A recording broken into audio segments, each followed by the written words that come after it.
सहना भवतु सहनौ भुनक्तु सह वीर्यं करवावहै तेजस्विनावधीतमस्तु मा विद्विषावहै ॐ शान्ति शान्ति शान्तिः. Vedanta is the crest jewel of the Vedas, the ultimate thing to know and the only thing to know really, because the first hitam called relative comfort, relative benefit, that is derived from the first portion, which is in keeping with the human quest, because the human being doesn't know any better, correct? That one is finite, is changing, and what the human being seeks is really the unchanging. Why human being? Even mosquito. Mosquito also bites you in a dark place where there is no light, like on the legs, on the underside of the hand, not on the top side where there is light. Why? Because it knows if it bites you where it is visible, it will no longer be mosquito. It will become a science specimen. It will be flattened. It will become chutney because you go like that. It doesn't want to die. You see, somehow that quest of happiness is connected with not wanting things to end, including life. It's very interesting. Doesn't want to die. Doesn't at all want its life to come to an end. And what is its life, Just a little blood meal here and lay eggs, and then that's all its life. Small little life. It doesn't want to die. And same thing, like earthworm has a way when, because it lives in the soil, and sometimes one digs and you can cut it, and then there will be two worms that go off in different directions. There is some pull of survival in all species. Everyone wants to be. How? This is a very interesting question. Why?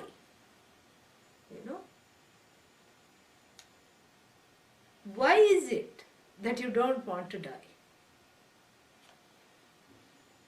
Nobody has experienced death. The one who is wanting to die has not experienced death. This is very interesting. No, but I have experienced death in the loss of other people. Yeah, other people, but you haven't experienced death. But you don't want it either. This is very interesting. Why?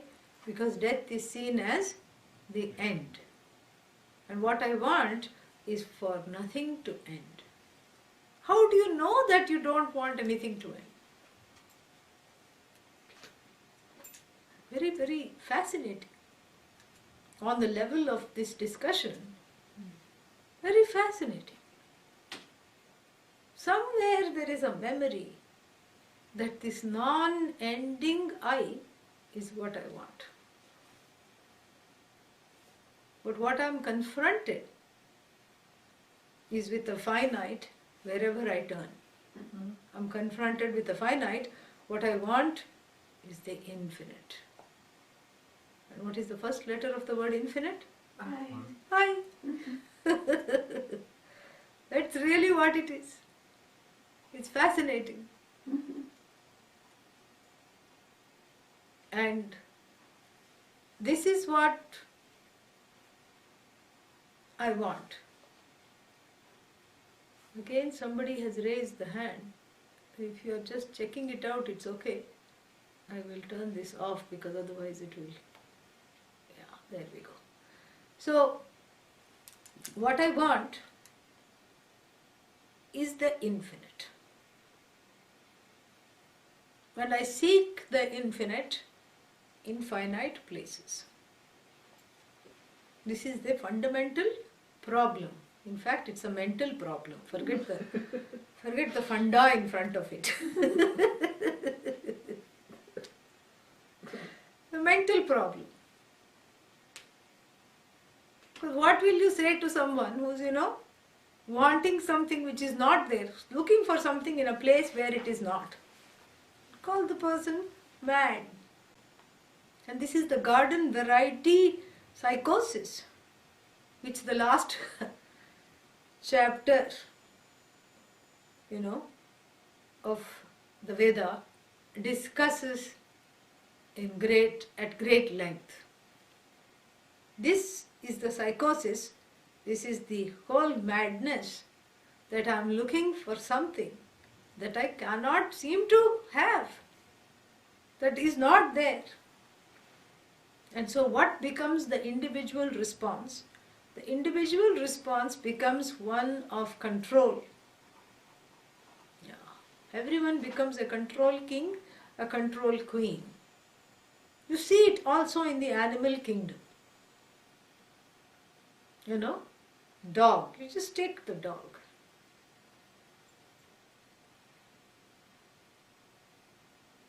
And the dog is territorial.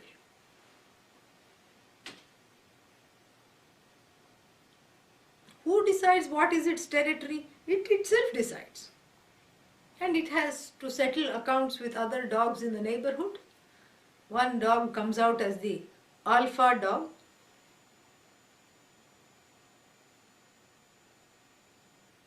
And then it decides what the territory is.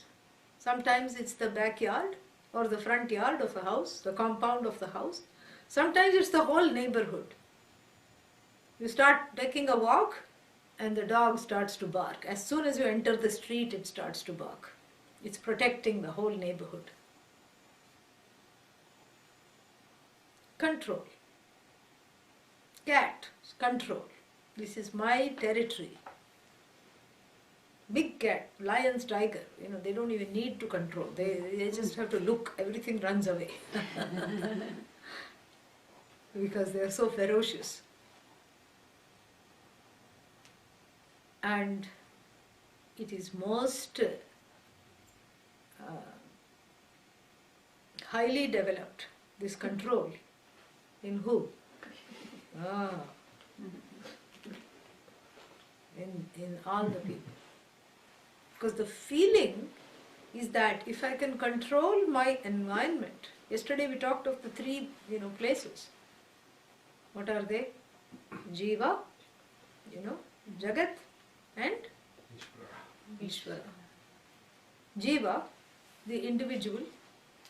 Jagat, the surroundings, including this body-mind-sense complex. Interestingly, that is part of the surrounding for us. And then finally, the source of the universe called Ishvara.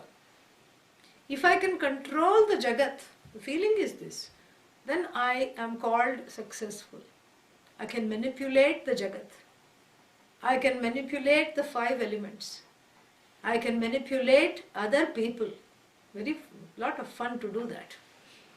Everyone listens to me, This is why sometimes people get married, because somebody will at least listen to me. At least one person in the universe will listen to me. And then what happens? Nothing happens, because very quickly you find out that the partner also thinks the same thing. The partner's reason for being with you is also so that they can control you. And children also think they can control the parents, and they proceed to. And you think, of course, you can control the children, and you proceed to do that. And so the whole Jagat is a fight for control.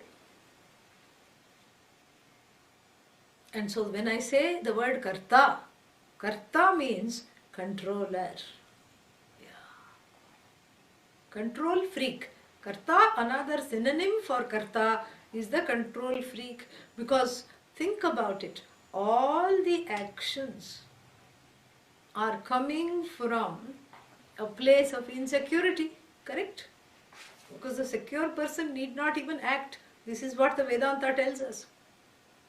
All actions are coming from a place of trying to make myself more comfortable and to ward off anything that will cause discomfort. These are the only two motivations of actions, for all actions. To ward off discomfort and keep it at bay, number one, and to attract more comfort, and for which I have to enjoy a greater degree of control in the universe, in the Jagat. These are the only twofold actions. So being a karta or identifying as an actor, I become enslaved to either of these two modalities of action. Action as a source of control, action as trying to define my surroundings, to rid it of all things I don't want, and to bring in it things that I do want. This is the karta, the controller. And so the controller goes about manipulating the Jagat to make everything just right. Everything has to be just right. And the feeling is, the problem is udhar. What does udhar mean? Out there. Not idhar. Idhar means atra. Udhar means tatra. In Sanskrit, atra, here. Tatra, there. And so if I think everything is atra, udhar, there, then I keep roaming around yatra tatra, everywhere. Yatra tatra means without any goal. If I don't have a goal, I go around goal. Goal means in circles. Yeah. This is what it is. If the goal cannot be to control my surroundings, that's not really the goal. We have to see that. Even though that has kind of, replaced, it appears to have replaced the real goal. That is not the goal. Even if you ask the greatest control freak on the planet, the biggest karta, why are you doing all this controlling? So that I can enjoy having a sense of superiority.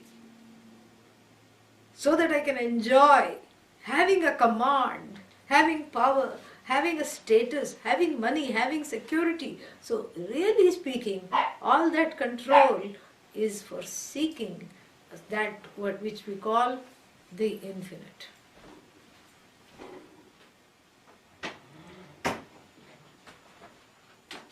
And therefore what happens? We are in a very interesting situation here. This is what makes one seek the infinite infinitely, because one becomes an infinite seeker. And the more you try to control, the whole thing unravels in front of you. That's what happens. And the other thing to know about control is that I try to control the universe because of my insecurity with regards to the universe. I don't know my place. I don't know where I stand. And it gives me great fear that I'm not enough, that I'm not okay, that I want something else. And that I seek this approval from others. So the control, seeking control and seeking approval are again synonyms. Because the one who controls the most is the most insecure of all. Insecurity and control go hand in hand. The person is never satisfied. This quintessential person to whom Vedanta speaks is the one who is permanently dissatisfied and seeking to become contented. How can you become contented? Because the one who becomes contented very quickly becomes discontented, discontented, contented, discontented, contented. Karta, bhokta, this is what it is. This is the loop. This is the loop. And for which a solution has to come. And the solution is not atra, tatra. Tatra means what? There. Where is the solution? Atra. Right here. The infinite is not a product in time. The infinite cannot be gained in time. And what is gained in time is lost in time. The infinite is not a product because it is uncreated. Number one. Number two, the infinite is nothing but you. It cannot be outside of you. It has to include you. Otherwise it becomes finite. And you of course feel like you are finite. So infinite becomes another finite thing. It's not a thing outside of you. So the one who seeks to control and amass a sense of control in the universe is seeking to control only one thing, oneself, really. But it is easy to see it in others. It's easy to see the problem, to point the problem, tatra. If only the neighbors would change, I would be okay. If only I had more money, I would be okay. I have money, if only I had more time, I would be okay. If only I had more help, I would be okay. If only the spouse listened to me, I would be okay. If only the children did exactly what I told, I would be perfectly okay. It's all out there, out there, out there. And it seeps into our quest in the spiritual realm as well, you know.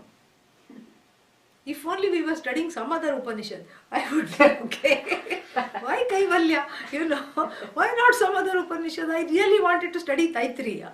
Why she is teaching Kaivalya?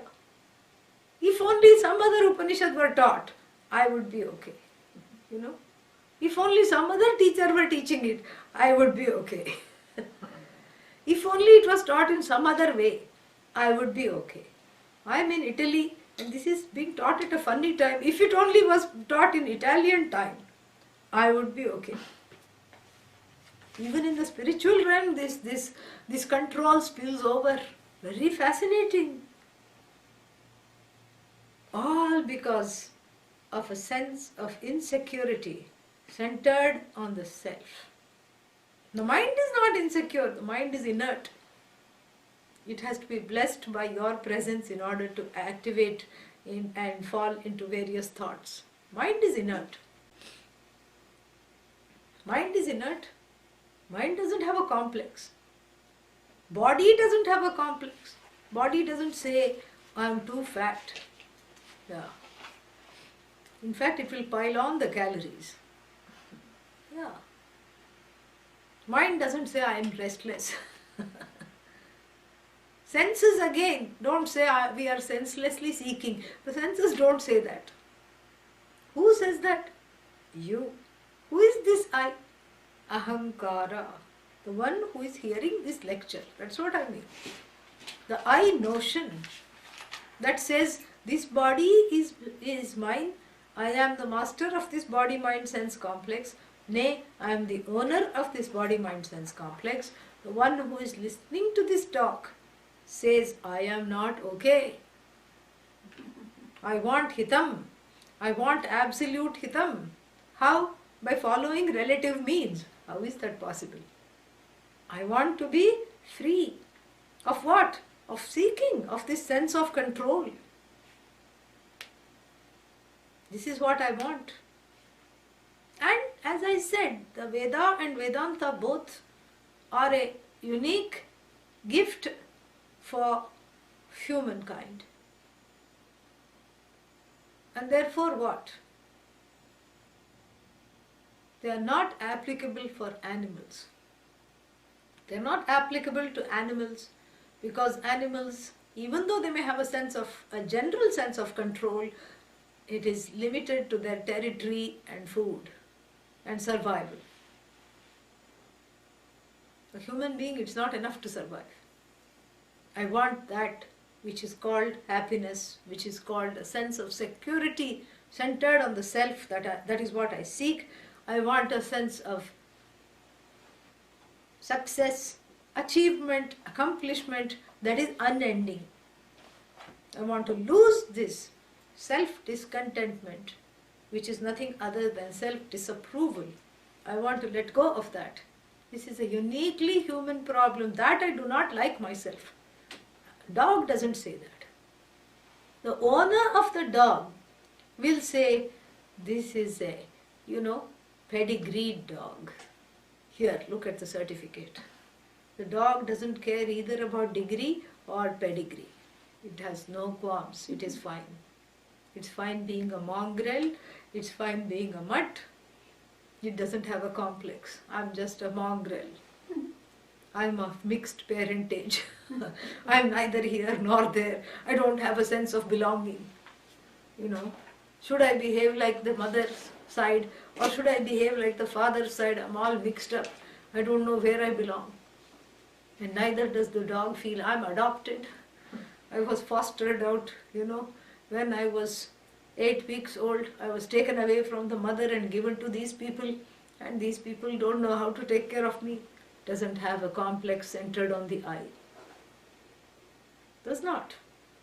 And so therefore the dog is how it is, and it may have some small desires for one more biscuit, one more bone, but it does not have a desire just like human beings have desire to control the whole universe.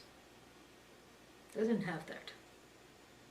Doesn't have a desire to migrate to Western country, doesn't have a desire to get a better job, doesn't have a desire to improve the bark. I have a squeaky bark, I have to get some vocal barking lessons.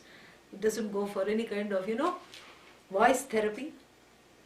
So from that we understand something.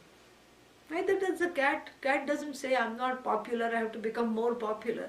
Nothing, it's just leading its life. And as long as the dog, cat, cow, whatever it is, as long as they are allowed to lead their lives, they are okay. They are not seeking yet one more thing. And that yet one more thing is the human gift, this desire to gain this freedom from seeking is the human gift. That is called the ultimate success, is to free oneself from this host of desires that keep one in this cycle of seeking. It's not that the desire itself is wrong. The 10th chapter of the Bhagavad Gita says that the desire is a blessing for humanity. Kamosmi Bharatarshabha, I am in the form of desire. The next line, the fine print says, I am that desire which doesn't go against, which is unrighteous, righteousness. Righteous desire is nothing wrong. Righteous desire, righteously gained through righteous means, nothing wrong in that. But what we have to understand as budding Vedantins, baby Vedantins, is that we are not looking at the individual desires. They are not the problem. We are talking about the status of the individual as the desirer. See the difference. We are not talking of individual desires. We are talking of the individual as the desirer. If the desirer is a permanent attribute to the self, then there is no freedom from seeking. If the desirer is a permanent status of the self, there is no freedom whatsoever. Constantly I am seeking. And when one is seeking, one is not happy. We've already discussed that. Because we seek to be happy. So in seeking there is no happiness. There is only, what is that? Shrama.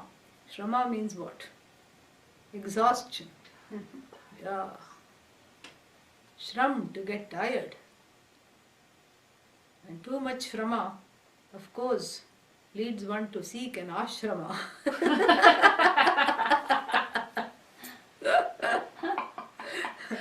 Ashrama here means place of refuge from shrama. That is ashrama. That is what it does. Too much shrama, too much exhaustion, because one is spinning the wheels and not going anywhere. Like the proverbial hamster in the cage. You give it a little thing, it feels like it's just pedaling and going round and round in its wheel. And so too the karta bhokta cycle and this jiva hamster, is just moving around, not going anywhere. There is a lot of motion. If you look around, everything is spinning. Mind is spinning, effort is, body is spinning, effort is being made. But for what?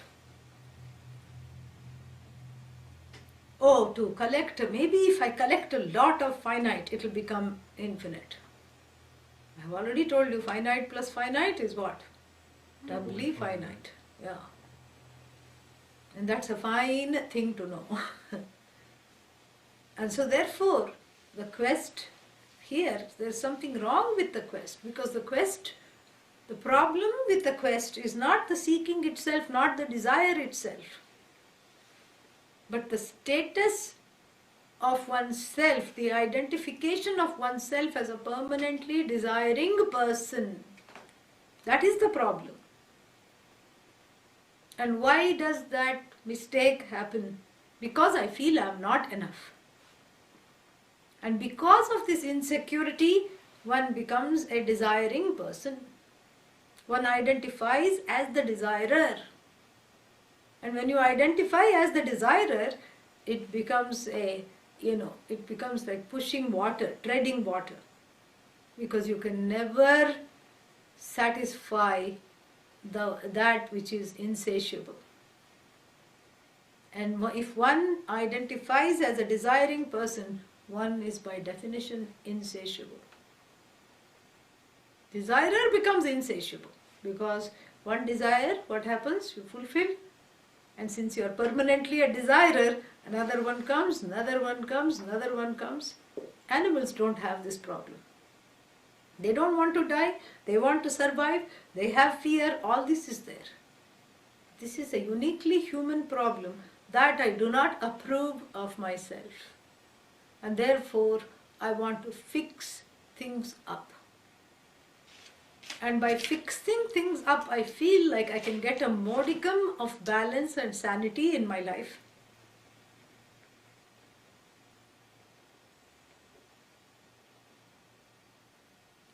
And of course, it's a no-end, dead-end quest. The more you fix up, the more it unravels. Vedanta is therefore a sacred body of knowledge that fixes up the fixer-upper.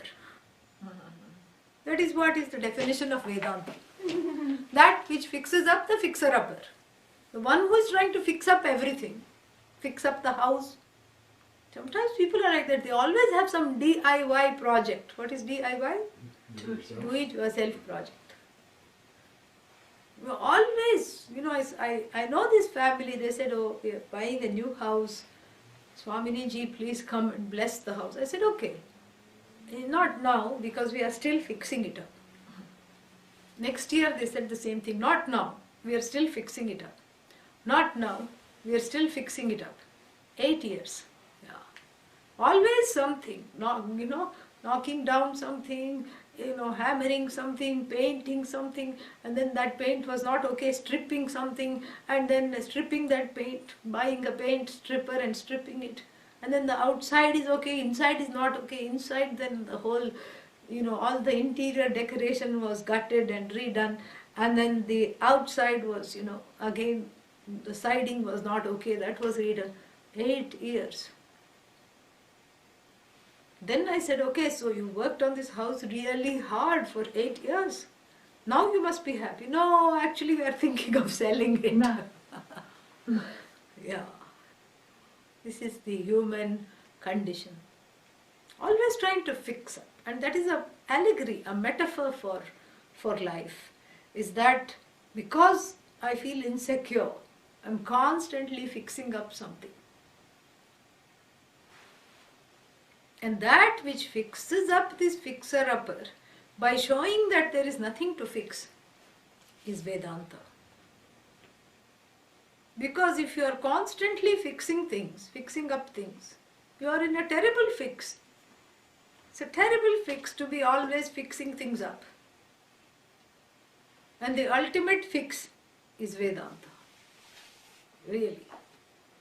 And how does it fix? It fixes in a very wonderful way. Anartha vratan visharati. Vrata here means a group, a host. Anartha means a host of inauspicious things. Artha means what? That which is desirable. Anartha is undesirable. And so in the words of the Upanishad, it is very undesirable to be a desiring person. To look upon oneself as a desiring person is the most undesirable, inauspicious thing there is, because it keeps me in this loop of seeking, not seeking the infinite, seeking infinitely. So this is the most undesirable thing. And so I cannot fix up the whole universe. Even if you fix up the whole universe, you will still be unhappy. No, actually I'll be happy. You try, try fixing up the whole universe and then ask the significant other, see, I have managed to fix up the universe. And the significant others will say, I don't like how you have fixed it up. And immediately you become unhappy. This is what happens. And that's why there are stories in the Puranas. Puranas means the mythological, historical literature of the tradition, of the Vedic tradition. There are a number of stories in the Puranas that talk about this hubris of thinking that we can fix everything up. And the hubris of thinking that we can run this whole world is embodied in the archetypes of what are called asuras, demons. We don't have a concept of evil or devil in the tradition, but we have the concept of people whose quest has run away from them. These are asuras or demonic, people. And the name changes, but the story is always the same. Actually, the person was very devout, was seeking in the correct ways through prayer, worship, through the first portion of the Veda as we described. And then what happened? Somewhere the quest got derailed, or the identification with the desirer became too much. And so the desire to dominate the world was born in each one of these asuras. The stories, these are the stories we tell children at bedtime. And so they become the negative archetypes of how to not seek. And so then they wanted to dominate the whole world. And then they read the first portion of the Veda and say, the one who wants to conquer the universe, may they worship Lord Shiva. Maybe it is said like that. They came across a passage, may they do this, and they do what is called ghora tapas, austerities practiced with a vengeance. That is ghora tapas. Stand on one leg for a century. Story goes like this, Sit in the shape of a pretzel for 55 years, And Padmasana, pretzel, okay. Really, it's like a pretzel. If you look at the pretzel, that is Padmasana, that is what it is. So that they would do all this, and then finally, because it is karma, correct? Karma means action. So every action has result of action. So the result of action would come in the sense that they would get a big padavi, a big status, which they inevitably abused. Yeah. because we know that absolute power corrupts absolutely. One British philosopher said that, statesman or philosopher said that. And so here the power was not handled properly. So first karta in the form of the pretzel, then bhokta, power, enjoying the power, but doesn't want to let go or share the power, becomes karta again to retain the power, becomes cruel even towards one's own loved ones, and then meets with a terrible end. Always, meets with a terrible end because unleashes the reign of terror. And why do we need to go to the Puranas? We have Hitler, we have Mussolini, we have all these people right now, even in the most recent history. We have dictators. This is what it is. So, they of course form the other end of the continuum of what is the downfall of the one, the ultimate downfall of the one seeking to identify as the desirer. This comes fraught with a lot of problems. And so the Puranic stories reveal that this kind of a seeking inevitably leads to a bad end. We have Mahishasura, the buffalo demon. Why buffalo? Because it is full of tamas. What is tamas? Wait till the Panchadashi chapter starts.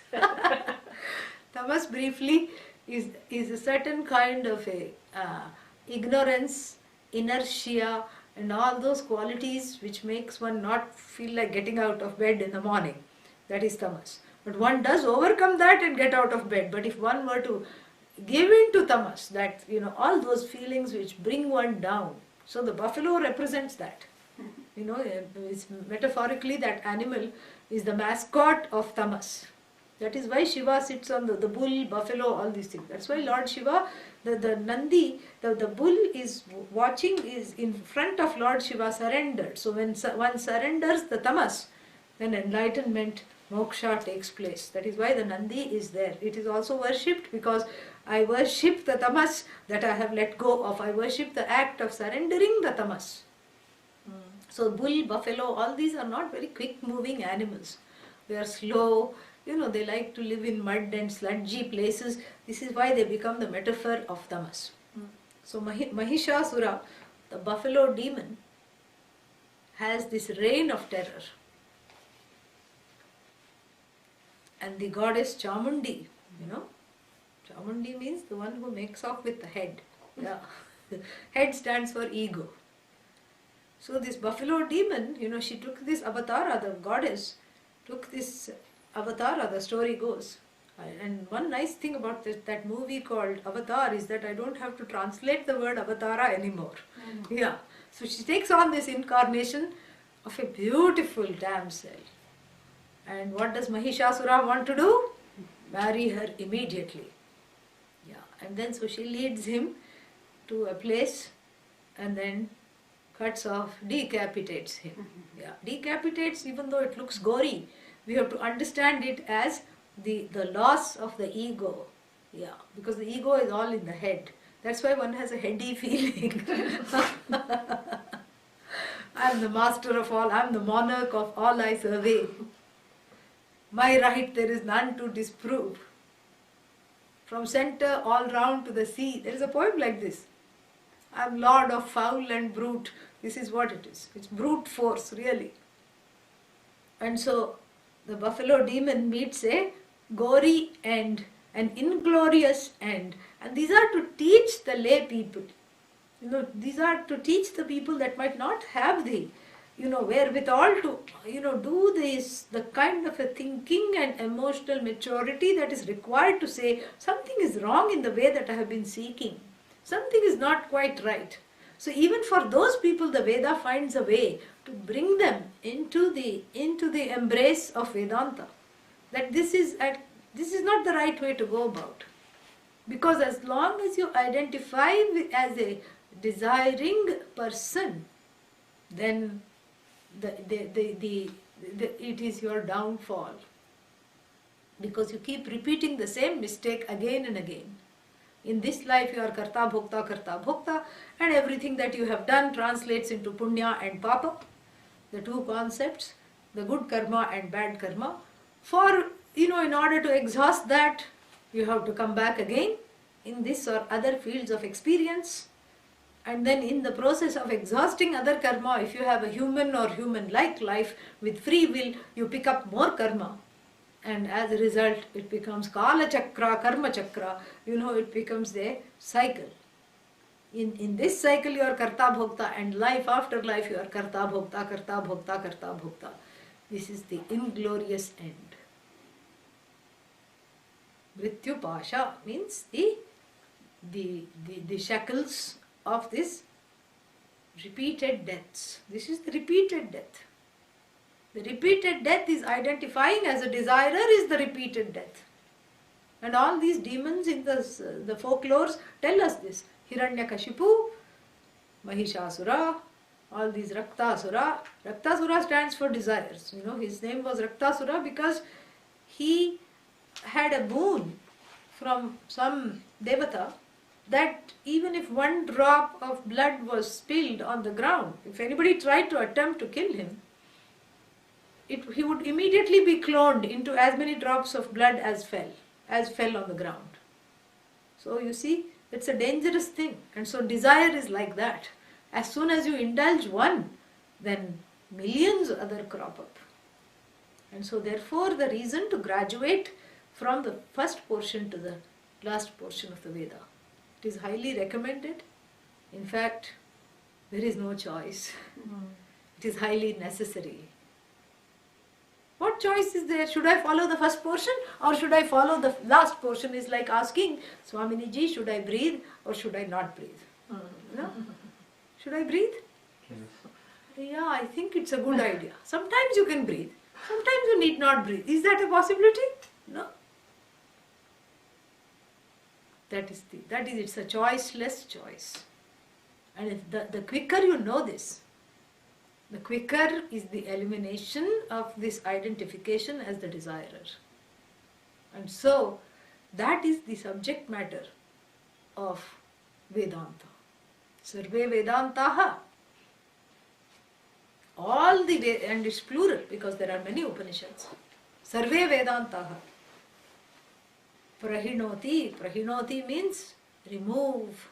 Pranashyanti. Sarve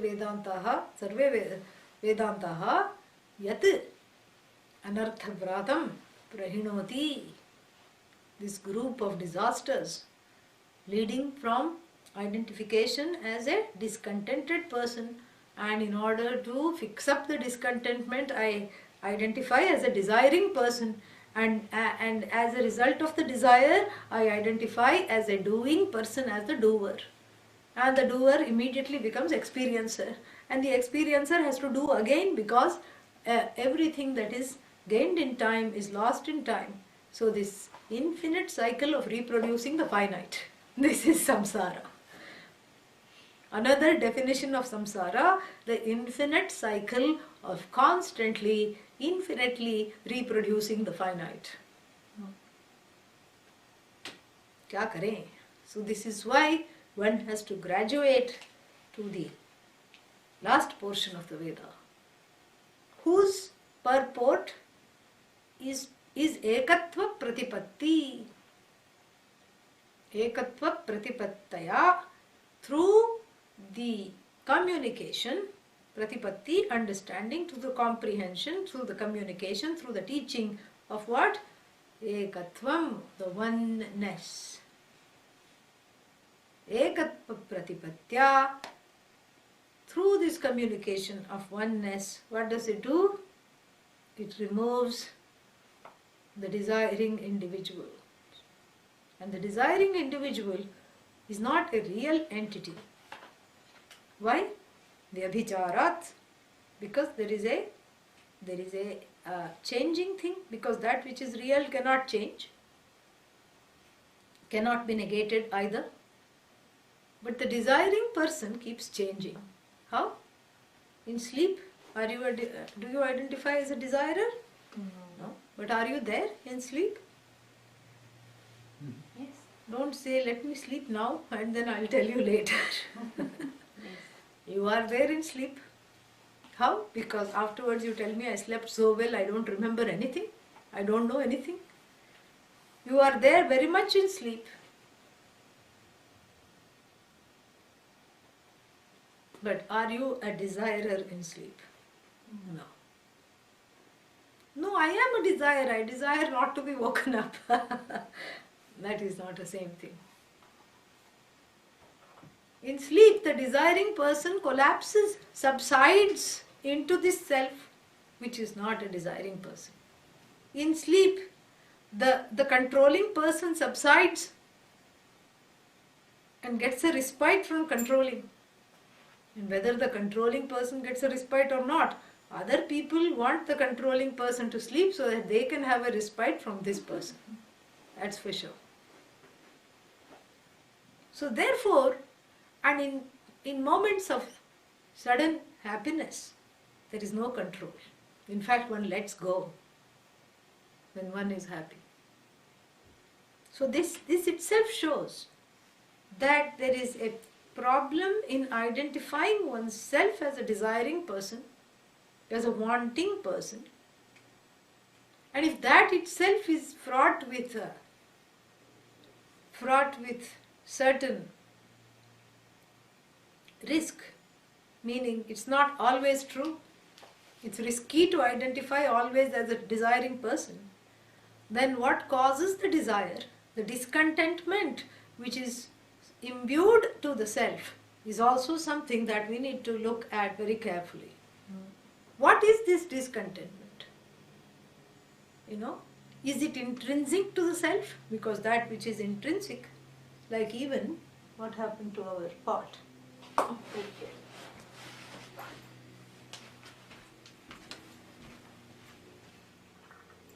Like even our trusty pot,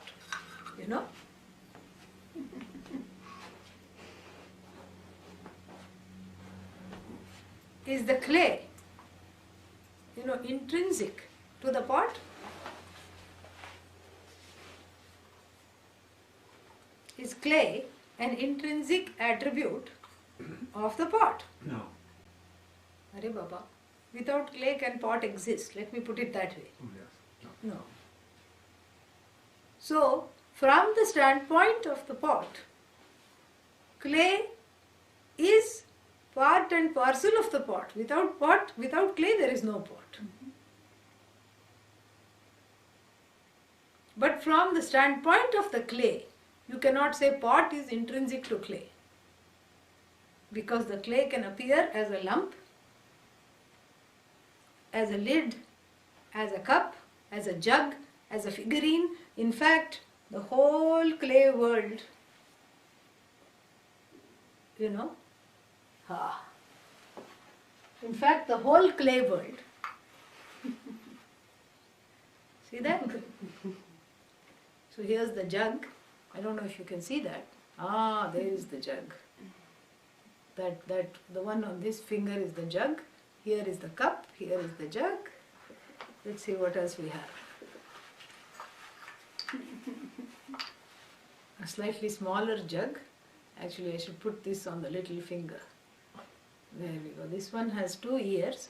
This one has only 1 ear. Oh, this is fun. And then another one. See, the thumb is feeling left out. So we'll have yet one more. How many pots? So many pots. How many clay? 1 clay, really. And so, from the standpoint of the clay, this is just so many manifestations. So many things, So the pot is not intrinsic to clay. So if likewise the discontentment is an intrinsic property of the self, it cannot be removed. But if the discontent is an occasional property of the self, kabhi kabhi, Sometimes, even though it looks permanent, it's not permanent. If that is the case, then there is hope for us. There is great hope. And the name of that hope is Kaivalya Upanishad. That which shows the oneness. In fact, it goes so far to say that there is nothing other than you. All there is you. So what is it that you are spinning your wheels for? Whatever you want to achieve is already you. And there is nothing else other than you. There is nobody like you. There is nobody unlike you. All that there is you. Everything that you see is a superimposition, and as though superimposition upon that self, just like so many pots, one clay. So many bodies, one Atma. Atma means self. Atma Vidya means the knowledge of oneself. Self-knowledge.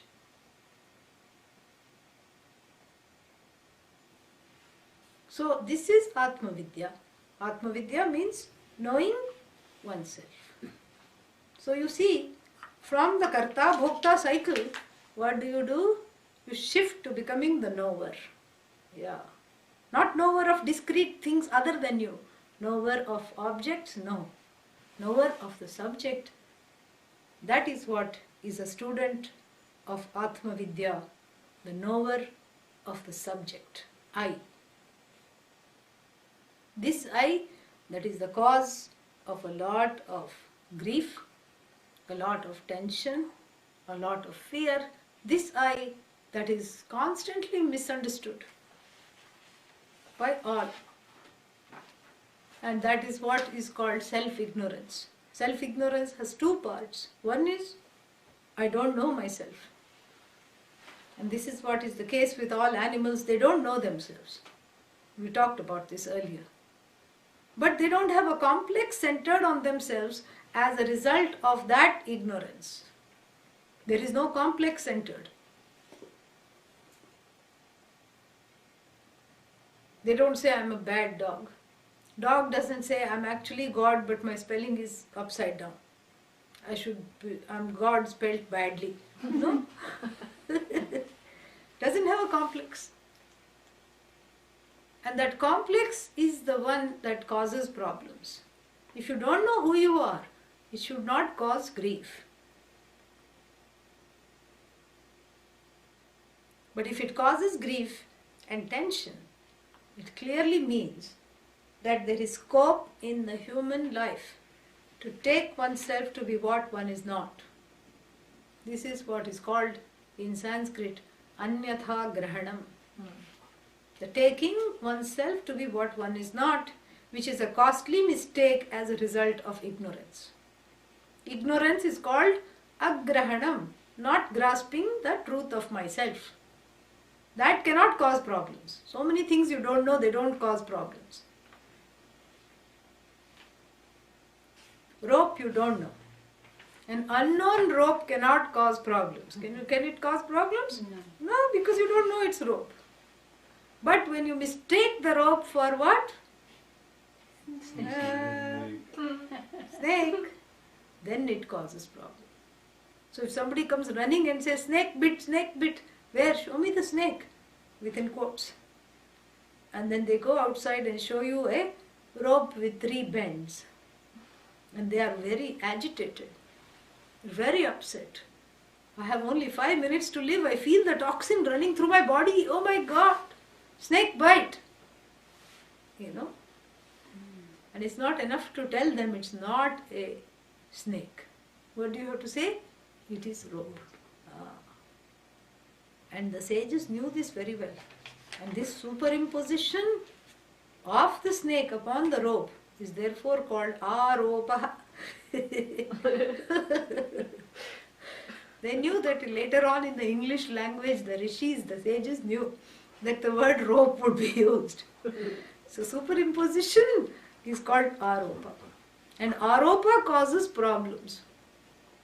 Aropa ropes you into thinking that I'm as good as this body, I'm as good as this mind, I'm as good as the senses, I'm in fact as good as the body means I'm no good at all. Why? Because the body is not good. Why is the body not good? Nothing works. Nothing works. When? Oh, most of the time. You know. And so therefore, identification with the finite is the ultimate aropa.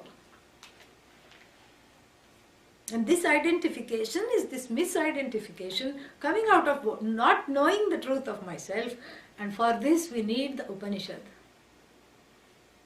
which is always a comforting thing to study because it reveals the truth of oneself in the form of a dialogue.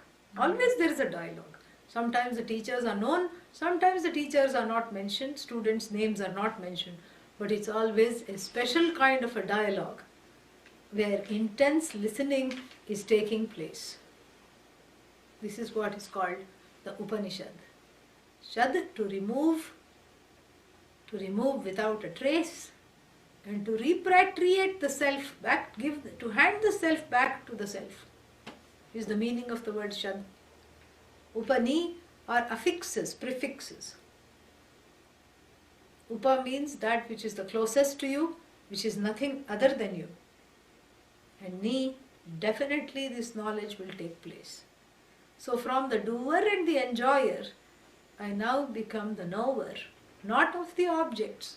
Because even the doer and the enjoyer has to have some knowledge of the object, because you cannot desire an unknown thing.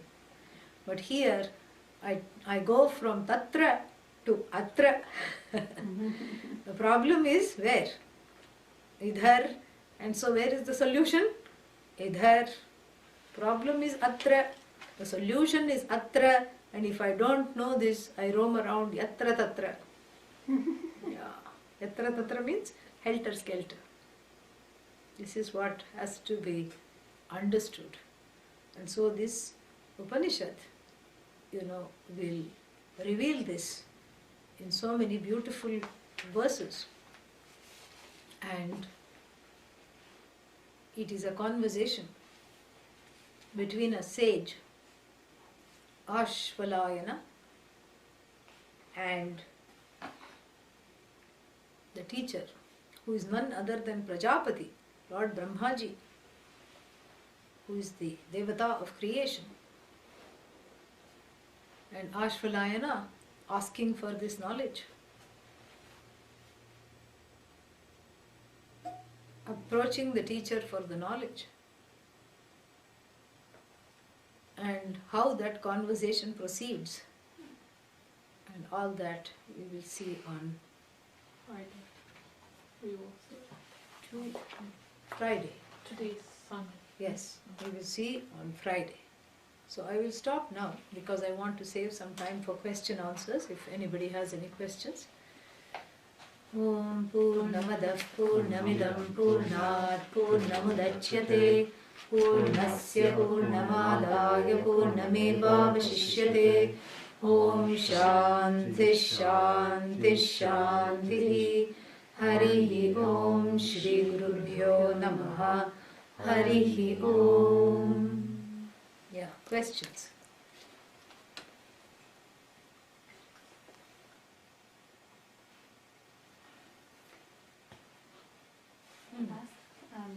So this need to control, fix things up because one feels insecure. When one's in the role of a parent, how do you to find that discrimination between being in that role as a parent or when one has switched into controlling because one doesn't feel well or doesn't feel secure? Yeah, that's a good question, isn't it? Yeah. How do you give up control and still bring up children? In general, that's what you asked, I think. Yes. With difficulty and with prayerfulness. That's the short answer. So, so you don't always know, Sometimes you go too far. Yes. Yeah. The point is, if you know you are playing a role, you can drop it. If you can't drop it, that means you have identified with that desire to make them into something, to make them be a certain way, to make them want certain things, to make them do certain things. This is, not for their own sake, but for yours. And it's hard to tell sometimes. And so therefore, of course, everything ultimately is for your sake, but even there is a small difference, and that's what we are talking about. So we have to be prayerful, and sometimes one will make mistakes. You cannot be a parent without making mistakes. And therefore one has to be prayerful, so if the mistakes are made, next time you will not make that mistake. That's all. Somebody said it's okay to make mistakes as long as we make a new mistake each and every time. That's all. We have to just strive in parenting to keep making new mistakes. That is the definition of perfection. Yeah. To get the results of yajna, is it necessary to believe in the ritual? In other words, what role does... Oh, okay, it was already skipped here. Hold on.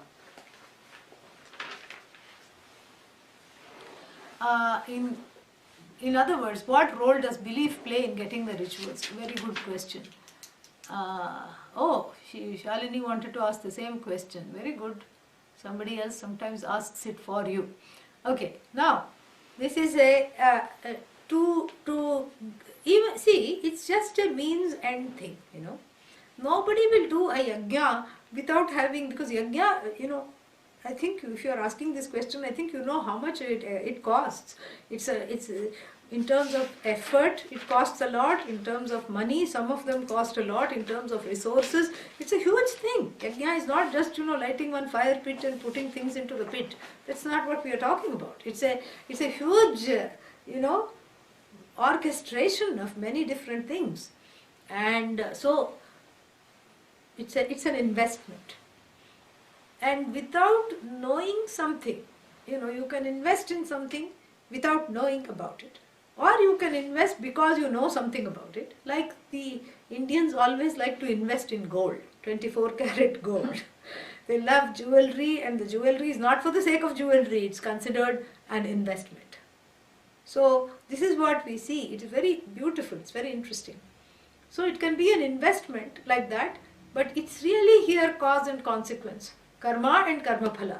So even if there is no belief, what will happen? It will still produce the results.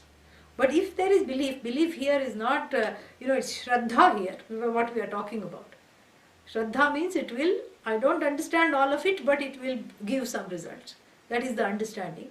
So then if there is Shraddha, then it helps, because my actions are more awareful than if there is no Shraddha. If there is no Shraddha, then I will just go through the motions and I will doubt it, and the doubt itself casts a pall on the ritual. Because when I doubt, the doubting yajna performer, yajamana, the doubting yajamana will keep on compromising on the means in order to gain the ends, because there is no belief. Why if I put ghee? Like I was joking, why don't I do the yajna without ghee? I'll substitute water. You cannot do that. The ghee increases the fire, the water puts it out. So this way, so if there is belief, there is more of an investment of oneself, not just of the ingredients, the samagri, the material needed for the yajna. So therefore it helps. But even if one is not believing, it will deliver the results. That is definitely true of the yajna. Okay, lots of questions. Let us see now. Yeah, stop typing for a bit. Let me catch up here. Yeah, please stop typing for a bit. Yeah.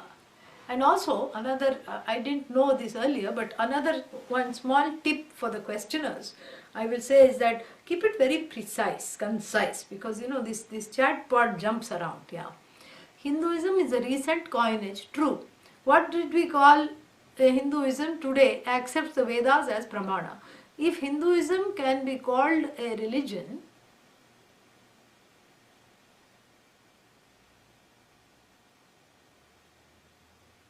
where did it go? Too far.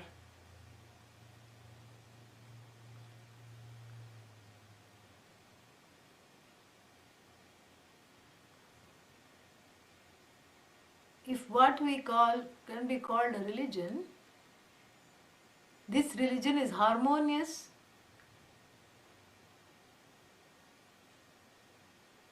only half I think is there. if Hinduism can be called a religion, this religion is harmonious with Vedic teaching. In fact, the practices are Vedic, unlike Abrahamic traditions. While Hinduism cannot claim soul,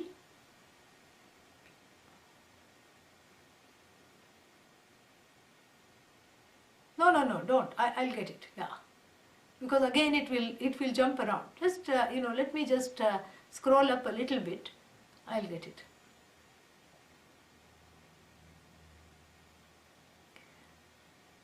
Yeah, the Western secular associating with semi-barbarism.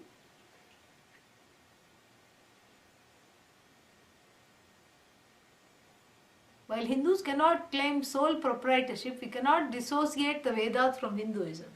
No, there is no need to dissociate. I'm not talking of dissociation. I'm talking of association.